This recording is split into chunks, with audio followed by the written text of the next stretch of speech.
A man sat alone at his wife's grave, his coat soaked from the morning drizzle, hands trembling over a faded photograph.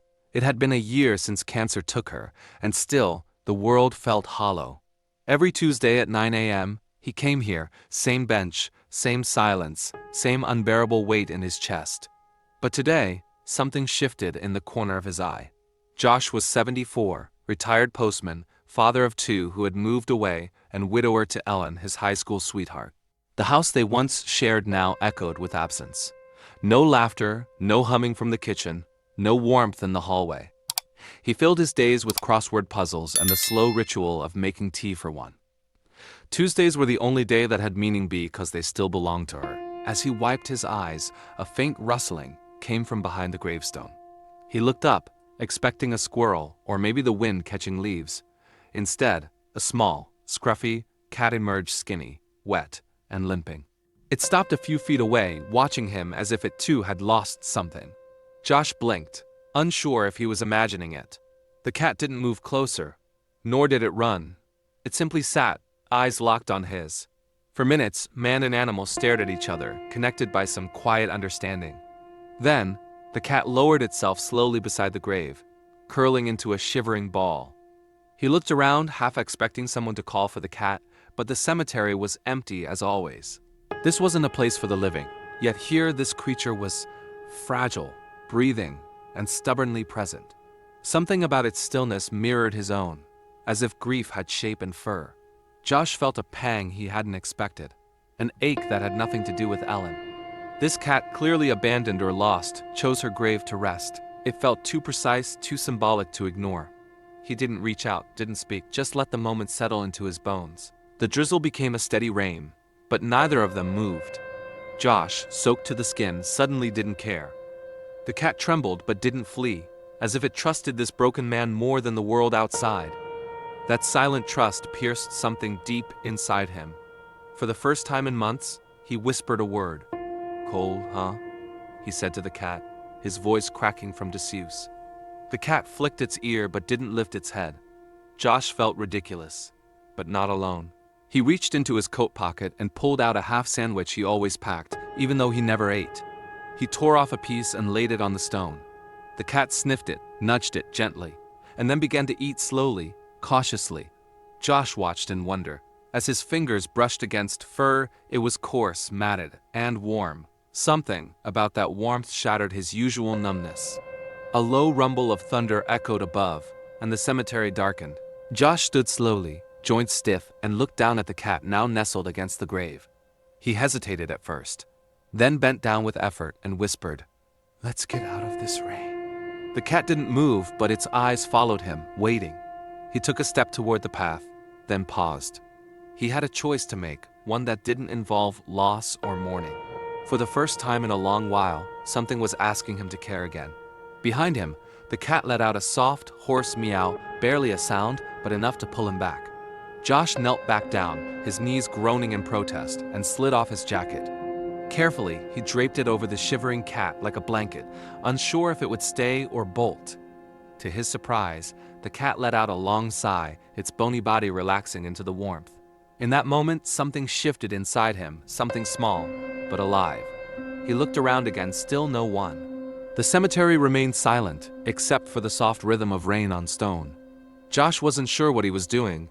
It had been years since he'd cared for anything fragile. But now, this frail little creature had made him feel needed in a way grief never could.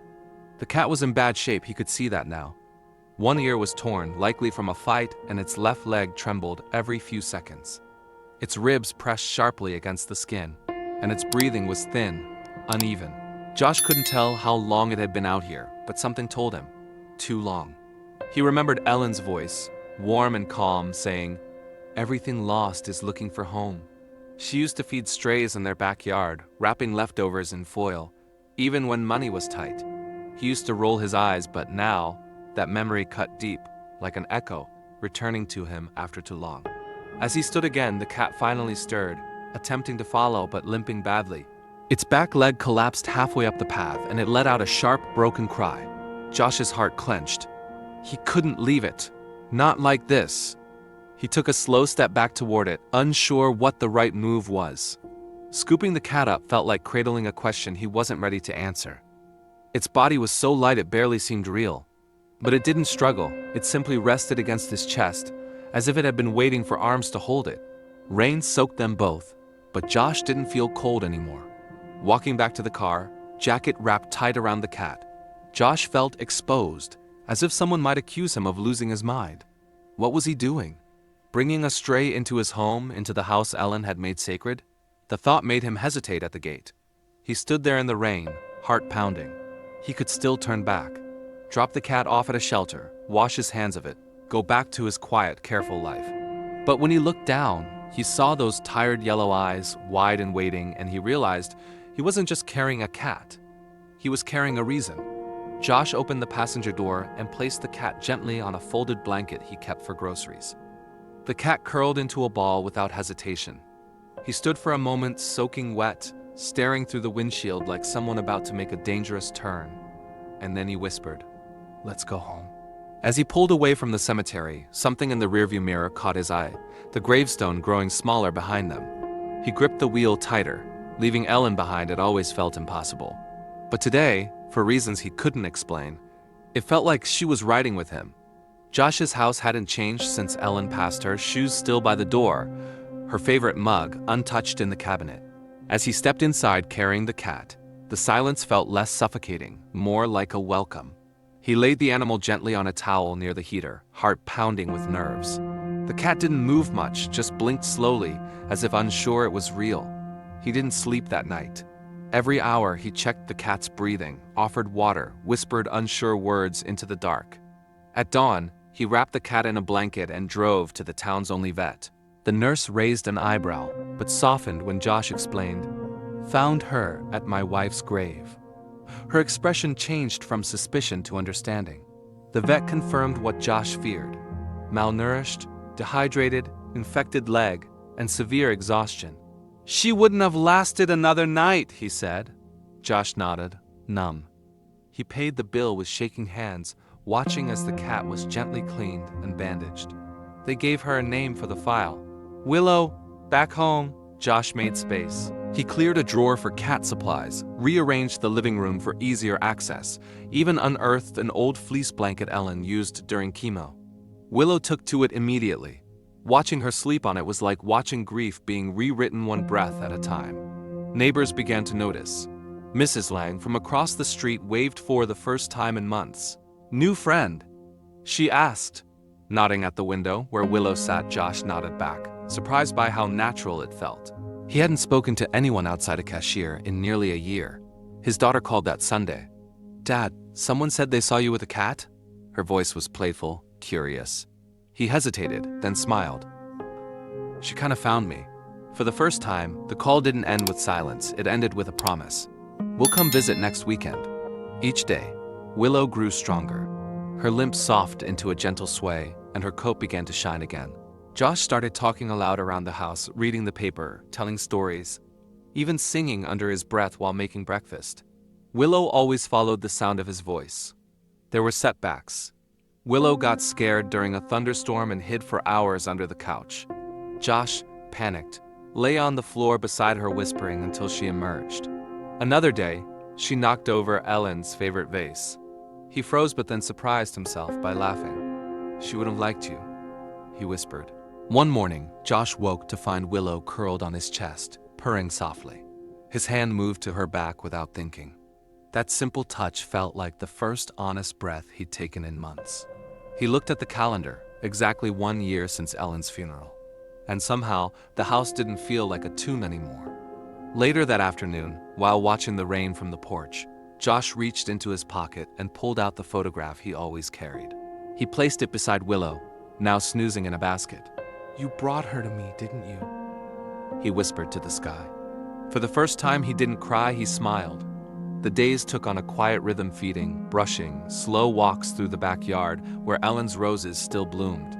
Josh began each morning with a cup of tea and Willow by his side, paws stretched over the edge of the table. The house felt less like a memory and more like a living place again. Even the dust seemed to settle differently. Willow had her spots now by the window at noon, by Josh's feet during crossword hour, curled against his chest at night. She no longer flinched when thunder rolled in. She simply climbed into his lap, trusting he'd stay. That trust, so gentle, so complete, became a kind of healing neither of them expected. In her eyes, Josh found a reason to keep showing up. One afternoon, he opened a dusty cabinet and pulled out Ellen's old journals. He hadn't touched them since she passed. As he read her looping handwriting aloud, Willow nuzzled against his arm. "You always said I'd need something to care for," he whispered, eyes brimming. "You were right, as usual." The community noticed the change. Josh began volunteering at the local shelter every Thursday, brushing cats, folding towels, bringing homemade treats. He told them Willow's story, and soon others opened up about their grief, their pets, their healing. The shelter started a new program in Ellen's name. Second chances for seniors. Children from the neighborhood began stopping by again, asking to see Mr. Josh's magic cat.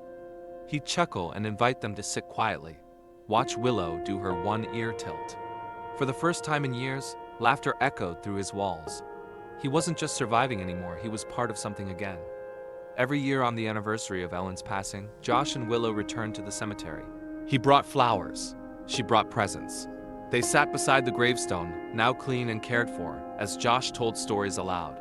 "She would have loved you," he said each time. "You're the best goodbye she ever gave me." Willow, now healthy and soft, became a quiet celebrity. The vet shared their story online, and soon cards arrived from strangers. "You reminded me to keep going. My dad lost his wife too. He watches your story every morning." Josh kept the letters in a box labeled Hope.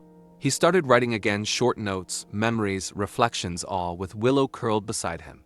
He didn't write to escape the past. He wrote to honor it, to make space for what came next. The pain didn't disappear, but it softened. With each word, he reclaimed a piece of himself. By spring, Josh had transformed the backyard into a sanctuary. Ellen's flowers bloomed brighter than ever, and a small wooden bench now sat beneath the oak tree. On it, a plaque, "For those we miss, for those who find us." Josh often sat there, Willow in his lap, listening to birds and wind. He didn't just save a cat, he opened the door to his own heart, read a line from a local newspaper article. But Josh didn't need headlines. He had warmth, a soft purring beside him, and the gentle hum of life continuing. In saving Willow, he hadn't just found company. He had found his way back.